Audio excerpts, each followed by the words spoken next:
So here's the question. What is going on inside of the minds of top influencers and business professionals that are causing them to excel in their career and in life?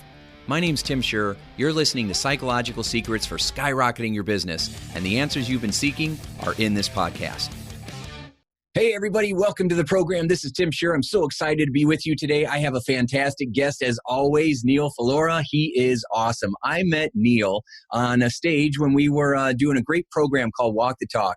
And so we were both presenting that day, and I just love what he had to say. And so I've been connecting with him, and we become friends, and I wanted to bring him on the show because he has a lot to share with you.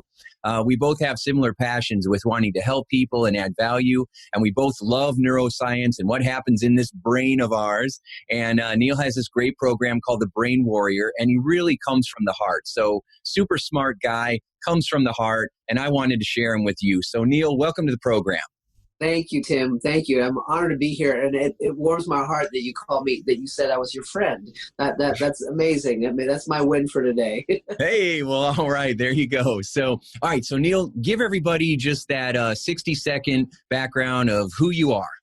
Sure, absolutely. So I spent a majority of my career in medicine and biotech, and through all of that, I've always been this connector, this observer of people, of connectivity. This is the way in which my dad sort of brought me up, not bonding over football, but of ideas about who are we and how can we change our course of our lives by changing the course of who we are. And so I jumped off the corporate ship into different buckets of entrepreneurship, but the one that I'm really excited to talk to you about today is this Brain Warrior process that I call, where we take sort of the metaphysics and the science of how we operate and how we come to who we are, and I sort of bring it together so that people can hack their biology to have different outcomes, the outcomes they want to have. I love that, hacking your biology. So what does that mean when you say hacking your biology?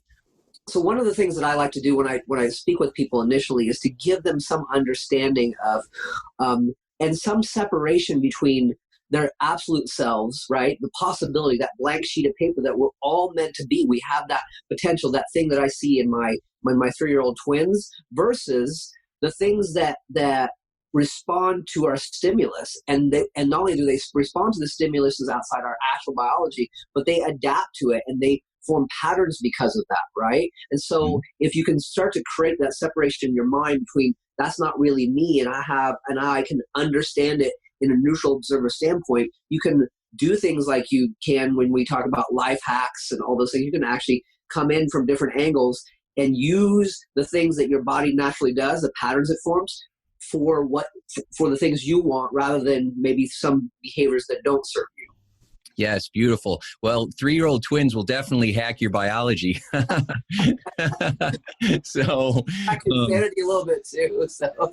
Yes. And so, well, I think that's great. A lot of times people think that they are a slave to their past, and their past is going to determine their future. And that is not the case, right? When you separate yourself from your beliefs and you realize that you are not just your beliefs, you're the person behind them, right? And you have the ability to step back in your life and say, is this what I want to really believe? Is this what I want to really do? Is this how I really want to react? And we both know how to shift those reactions. I had a woman that I was working with today, and she says, I'm no longer a reactor. And I said, that's right, you're a responder.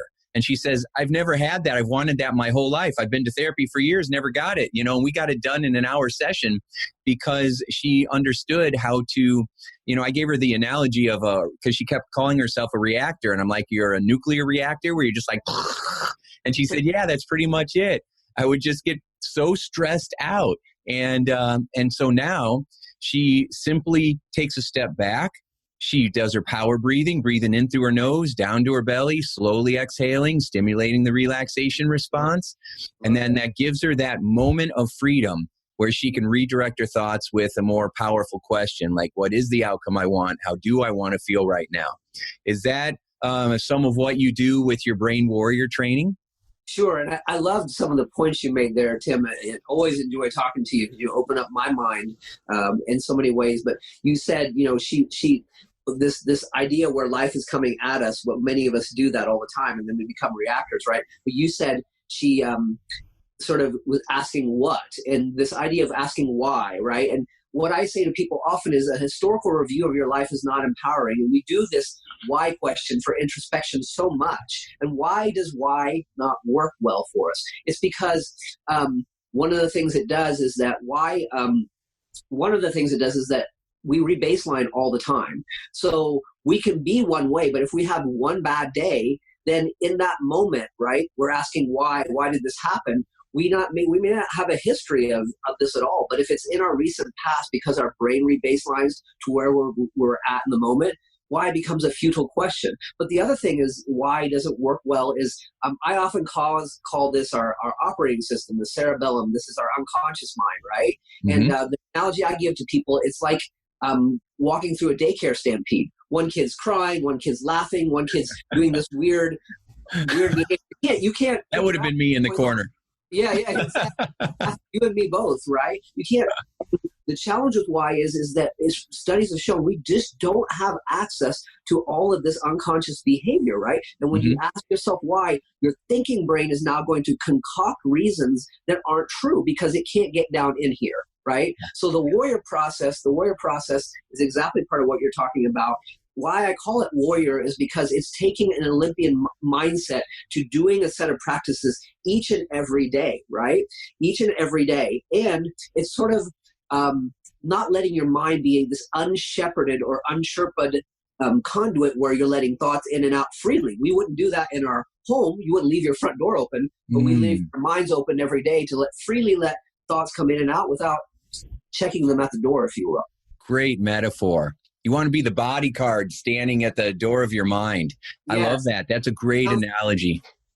Puff up your chest a little bit. Yeah, that's sup. So you're not on the list, idea. Fear, anxiety, you're not on the list. You need to go. Foot patrol. That's right. So I really like that a lot. You're right. A lot of times when people ask why, what they're doing is they're saying, why isn't this work out for me? Why aren't I smart enough? Why aren't I good enough? And there's already assumptions in there that they're not smart enough or good enough. And that's another reason why doesn't work, because it's just causing you to reinforce faulty beliefs and not even know you're doing it. So now if you ask why, why do I want to make this happen? Why do I feel I deserve it? Then, of course, that shifts your chemistry and it gets you to focus on something that will lead to more empowering emotions that will cause momentum and motivation. So I really like that idea of why doesn't often work. It's the same thing that I know you've said before, positive thinking doesn't always work, and so help us know from your warrior perspective why positive thinking doesn't always cut it. One of the analogies I like to refer to my kids a lot because I think we have all our answers when we come into this world. It's the process of adulthood that constipates us, emotionally over time, right? But the positive thinking is, I see it in my kids. It's like, when they were learning to walk, they didn't take on their results and go, well, I need to read a self-help book because I need to figure out how to walk. They just kept getting up each and every time, right? Yeah. Each and every time. And we have people that are working from this idea of positive thinking. But I think one of the things that's a theme in our society is that we're so individualistic, right? We reward and we value this Lone Ranger. I did it myself. I put my mind and my grit into it. And that's the way I got over it. But the challenge is that we also compartmentalize our suffering in the same breath. So this individual behavior then causes us to suffer alone and trap that pain and that trauma in our body as well, right? And so positive thinking can move you forward to some degree. You need a couple other things. You need emotion to move you forward, which is a 4-letter word in adulthood, right? Oh my God, I'm going to express an emotion. And you need something outside of just being individual you. You need connectivity to others to move forward. I like that a lot. It's interesting you say that because I had a gentleman in here today, a farmer, and very proud, very soft-spoken, tough guy, and he was in here because he wanted to stop smoking. And it was interesting because he said, I'm a little ashamed that I'm here because I should have been able to do this on my own. And I said, oh, no. The most successful people in the world have coaches The best athletes in the world and Olympians have coaches because they want the shortcuts. They want to know how to use their mind and optimize their mind in the right way instead of wasting years with trial and error. And so the smart thing that you did that should make you proud of yourself was reaching out to the people that are going to help you get what you want faster and easier. And then he was like, oh, well, I didn't think of it that way, right? And that perception shift. And then he felt better. And so, I love that. I love that idea. So what made you feel, and I got to tweet the emotional constipation. I think that's hilarious. I've met the other people too that have like emotional diarrhea. They're like, right? So, so what made you go from this, science background and working with a big, worldwide pharmaceutical company to all of a sudden talking about feelings and shifting emotional content? What happened for you that made you want to do that? Sure. So, I think there's always this sort of duality. I think it was in my DNA. As a kid, I had the predisposition. I think my father talked to me about these things, although maybe he wasn't as expressive about them, but I could really emote them, as well. And so I'm not saying, I want to be clear, I'm not saying I really believe personality is an adaptation of your environment, and it's also an adaptation of the emotions that you suppress or don't suppress. But for me, it's been a way of life of how do I keep myself alive when I was on the road and I was traveling and I was doing all these things. It was through connectivity to other people. And what I found is that on a repeat basis, even though I was traveling for a business development role, I was helping people move on to another career, lose weight, helping someone talking about their son and saying, could you call them and after we get off a plane, could you call and say the things that you said to me here? So it was a sort of a natural evolution of taking on your own strengths. That even in the businesses that I'm in, I kind of got a identity crisis because I'm like, I'm doing this and I'm doing that. And it was finally somebody else who it was one of the other walk the talk speakers who kind of knocked me over the head, Tori Doobie. And she goes, you're the coach, you're the mentor in everywhere in life. She's like, get over it and just do it.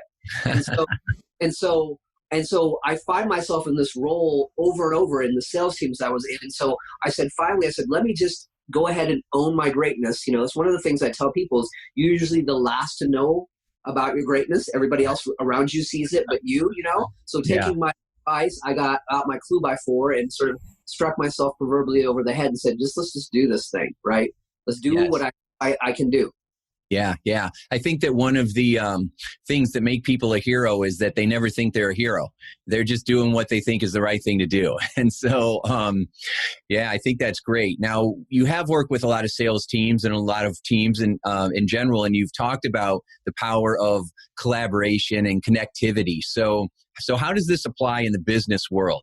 Absolutely. So what we see happen in corporate America, and I know it all too well. I admittedly fell victim to this as well, is that because we're individualistic, and we have these territories, these zones, and then what we see is that, okay, I'm credited or I have an edict to go out and do this thing, meet these numbers, make this marketing thing go, manage this project, and it's up to me. And when I get my assessment at the end of the year, who's being assessed? It's not the team, it's me, right? So all of this is individualization that happens. So when you see other people who even are willingly trying to help, whatever else, our perception of that is to bear fangs, right? Because we need to defend our territory. Otherwise, if we don't get our stars and our merit badges, somehow will be less, right? So in the corporate culture, what I start to sort of change people's minds around is that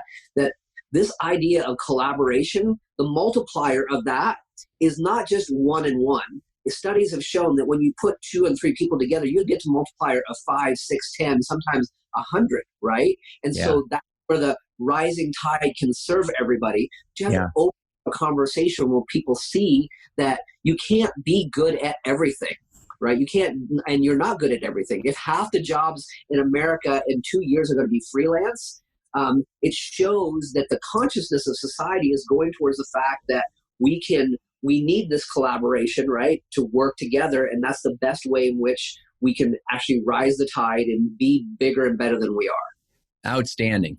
Well said. Outstanding. I completely agree. I have seen people who have come together as a team and they were able to get ideas and feed off of each other and get insights that they never would have come up with on their own. And so many people have that fear and that insecurity. You're well aware of that, right? That they don't want to look like they're stupid, or they need to look like they're in control, or they need to be the one who's in charge, and or they feel like there's some kind of weakness if they don't know all the answers. And it's such a mistake, right? I think that finding people, instead of trying to do everything, you figure out what you are great at and you focus just on that, which is why people have been telling you go be a coach and a mentor and an educator, right? And a cheerleader. And because that's your greatest, you're great at a lot of things, but that is something that consistently lights you up. And so, of course, you should be doing your brain warrior programs and empowering people. And so, but a lot of times we think that we have to be a jack of all trades and everything to everyone. And that's such a mistake. And it's an interesting thought that you have about, half of America becoming a freelancer, right? And how corporate America would look at who's the best people for the job. And that can be, you might have to rotate through some people depending on what the job is. That would create a lot of fear, I think, inside of people who crave certainty, that want to know what's coming on. Now, people like you and me, we can handle a large amount of uncertainty because we just probably both have this belief that we're going to handle it, that we're going to find some way, we're going to figure it out. We know how to train our mind. We know how to use the universal laws to create the outcomes that we're looking for. And so we build our own confidence, our own inner security. But what do you think is going to happen in this workspace, as people move forward? And how is the Brain Warrior programs that you have, how is it going to help people to transition with all the changes that are happening in corporate America? Yeah, That's an easy question, right? I probably could answer it in 30 seconds or less, right? So nice. That's why we talk, Tim, because we take on big ideas, right? So, right. But yeah, this is something that is extremely important. And so with what is the thing that I would love to see people take on a little bit more is to exercise this biological forgiveness, right? To understand that when you're in a paradigm shift of any kind, you're really making actionable changes to your brain chemistry and your biology. Your body is a reflection of your subconscious mind, right? So as we go through this, there will be that natural tumult. People will feel uneasy. That's why whenever there's a corporate merger, sicknesses go up, absentees go up, right? People start to get stressed out, right? They don't know what's coming next. So it's opening themselves up to say, look, as we as a society, we base a lot of our actions on fear. But what if you wrote down on a piece of paper all of your successes? Better yet, go to somebody who's your significant other, friend, whatever else it is, spouse, and ask them to list for you. My wife does this for me when I get down on myself, and she's like, what do you mean you can't? And she starts listing all these things. Your brain has this amnesia because those things that don't line up with what you already conceived don't stay in your brain fresh, top of mind, right? And so when we have these negative viewpoints and we practice this fear. But making a list of successes is one thing that I tell people, to make a pyramid of success and put your next challenge or thing that you want to do on top of that. You'll feel like you're standing on top of a mountain rather than a molehill. That's the problem with most of the change, is that we see change and we're threatened by it because we don't feel like we have any viewpoint to look off of it from, right? We feel like we're going in the trenches with no sunlight around us, and that's couldn't be further from the truth. Yeah. Well, I like how that metaphor and with the pyramid. So I think that's really great. A lot of times, it just comes down to this. If you're afraid of the future, it's because you're focusing on the bad things that could happen. If you knew that something great was going to happen in your future, would you be scared of it? Would you be worried about it? No, you'd be like, bring it on, right? And so it's our assumptions about what we think might happen and what we're really focusing on. So I like how you said biological forgiveness. Talk about that a little more. Sure, absolutely. So it was kind of what I was mentioning in the past, but it's also understanding what the fear response is, where it comes from. It comes from practiced learned behaviors. It comes from the fact that our brain is inherently negatively biased. This is well studied, right? We know this as a fact. That's why positive thinking doesn't work that well. It also comes from an understanding of forgiving yourself, is that we are judgmental creatures. No matter what people say, oh, I'm not judgmental, we'll look at insert belief, but yes, we all are. The reason we are is from an evolutionary perspective. Our brain is there to size up everything. Are we safe or are we not? So we might not have a saber-toothed tiger at our back anymore, but we have other things that the brain is going to constantly look out, like a night vision goggles with a little, readout at the bottom, fear, danger, fear, and it does that. So this practice learned behavior of comparison and judgment, right? That the brain naturally does. Imagine that that comparison judgment pathway is a 20-lane highway in your brain, and now you're over here trying to use it a little bit I am statement, a little bit of positive thinking, right? You don't even have a dirt road. You've got your machete out because you're trying to forge a path. That's where you have to sort of forgive the behavior that's the default and be kind to yourself. Kindness and self-compassion instead of self-esteem is such a better way to exercise that forgiveness and forge the new road. Ooh, I like that. Kindness, self-kindness and self-compassion instead of worrying about your self-esteem. Well, I guess that's how you build your self-esteem. I really like that, though. I like the distinction there that you made. And taking care of ourselves. You're right. Our lizard brain is always trying to protect us. And so, our desire to avoid pain is usually much greater than our desire to create pleasure. And so our need to feel safe is bigger than our need to have freedom and variety. And so for most people. And I think that you're right on the nail with this as far as how we take care of ourselves and how we love ourselves and how we accept ourselves is the foundation of everything else. Positive thinking won't work if you're just trying to cut the top off of a weed. You got to get to the beliefs, the core beliefs, and get it at the root and pull it out there. Otherwise, the weed just keeps growing back, the fear, the negative thought. So by upgrading your beliefs and then being self-compassionate and being kind to yourself and being your own best friend instead of your own worst critic, and especially when it's not going well, especially when it sucks, especially when you're stressed and overwhelmed, that's when you need that love and that kindness more than anything else. So tell me a little bit about how people can learn more about your Brain Warrior programs. Absolutely. So they can reach me at Neal, Neal, at thebrainwarrior.com, or they can reach me at Facebook at Neal Phalora. That's Phalora. And my Brain Warrior website is being revamped as we speak, so it should be live hopefully here in the next few days as well. So there is a brainwarrior.com, the brainwarrior.com that will be live as well. So absolutely. Yes.